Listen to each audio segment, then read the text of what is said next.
In the 1970s, archaeologists started wide-ranging surveys throughout the central hill country of Canaan.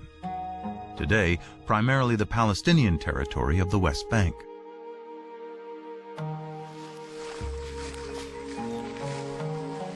I was teaching at that time. We used to take students and go twice a week to the highlands.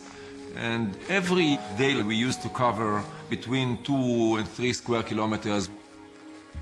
And this accumulates very slowly into the coverage of the entire area. Israel Finkelstein and teams of archaeologists walked out grids over large areas, collecting every fragment of ancient pottery lying on the surface.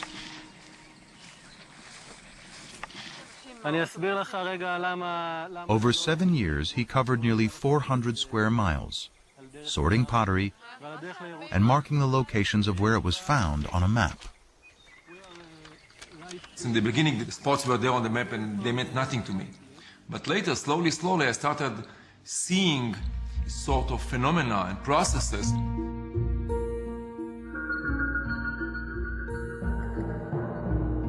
By dating the pottery, Finkelstein discovered that before 1200 BC, there were approximately 25 settlements. He estimated the total population of those settlements to be 3,000 to 5,000 inhabitants. But just 200 years later, there's a very sharp increase in settlements and people. Then you get this boom of population, growing and growing. Then we are speaking about 250 sites. And the population grows also 10 times, from a few thousand to 45,000 or so. Now this is very dramatic and cannot be explained as natural growth. This rate is impossible in ancient times.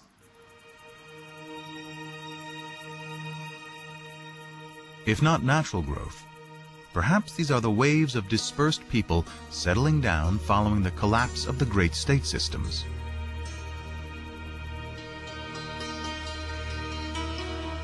Then, more evidence of a new culture is discovered.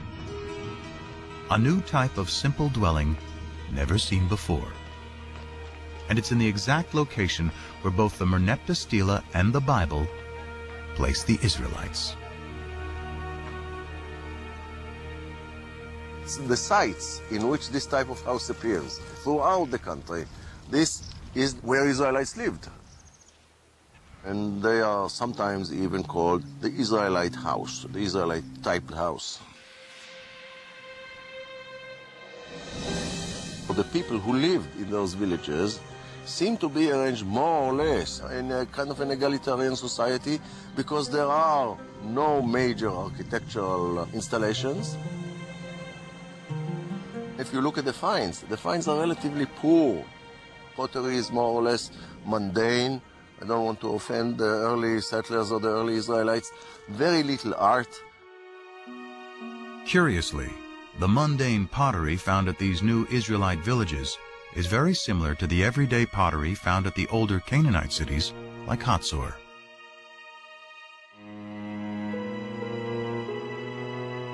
In fact, the Israelite house is practically the only thing that is different.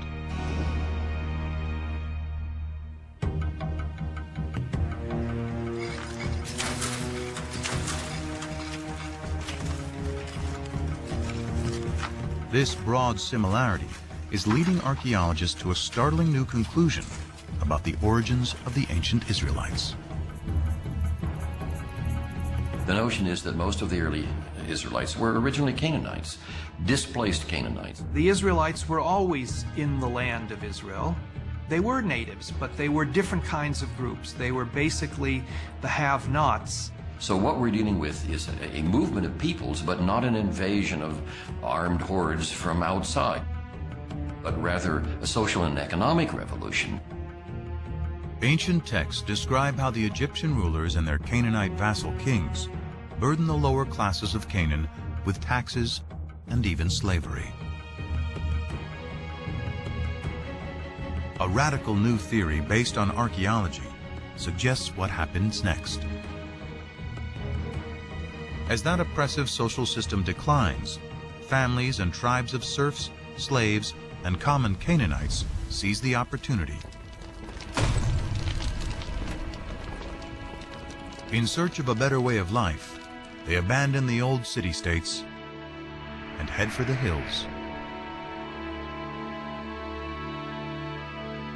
Free from the oppression of their past, they eventually emerge in a new place as a new people.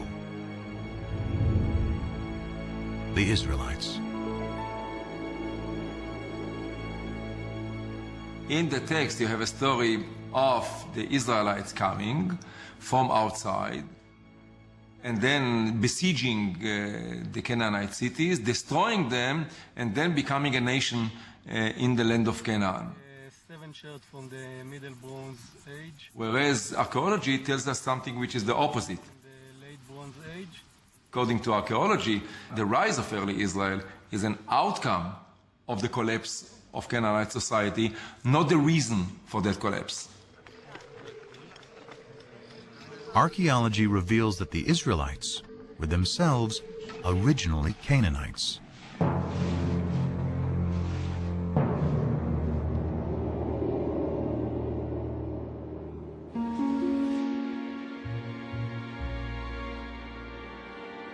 So why does the Bible consistently cast the Israelites as outsiders in Canaan?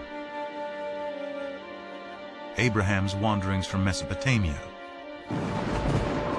Moses leading slaves out of Egypt and into the Promised Land, and Joshua conquering Canaan from outside.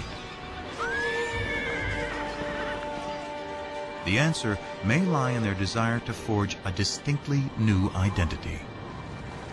Identity is created, as psychologists tell us, by talking about what you are not, by talking about another. In order to figure out who I am, I have to figure out who I am not. Conspicuously absent from Israelite villages are the grand palaces and the extravagant pottery associated with the kings and rich elites of Canaan. The Israelites did not like the Canaanite system, and they defined themselves in contrast to that system.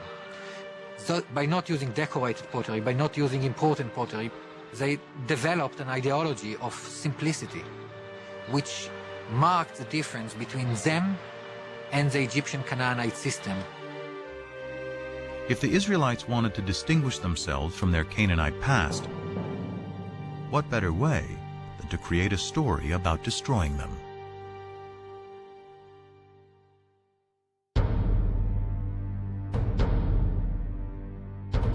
But the stories of Abraham, Exodus, and the conquest serve another purpose.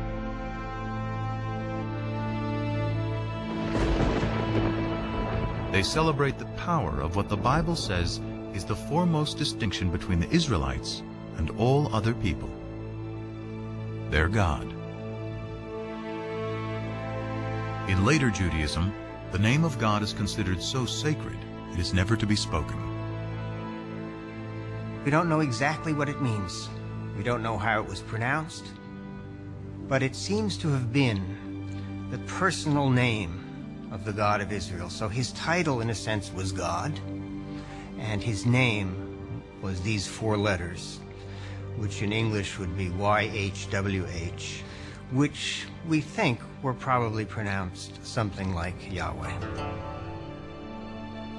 But Yahweh only appears in the Hebrew Bible. His name is nowhere to be found in Canaanite texts or stories.